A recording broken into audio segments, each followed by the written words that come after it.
Iniimbestigahan ng Armed Forces of the Philippines, partikular ng Visayas Command, ang ulat hinggil sa natagpuang unidentified equipment na palutang-lutang sa karagatang sakop ng Bohol.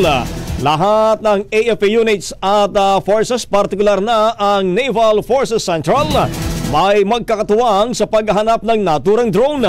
Nananawagan naman ng Sandatahang Lakas ng Pilipinas sa sino mang nakakita o nang nag-post dito sa social media na agad na makipag-ugnayan sa pinakamalapit na military o naval units upang matiyak ang proper handling at disposition nito. Maalalang nag-trending kamakailan sa social media ang isang underwater drone sa Bohol na kulay silver at pula, subalit hindi ito kinuha ng mga mangingisda dahil na rin o mano sa takot. Ang bahaging ito ay hatid sa atin ng Maxan Mangosteen Santon Coffee. Max Healthy, Max Sarap.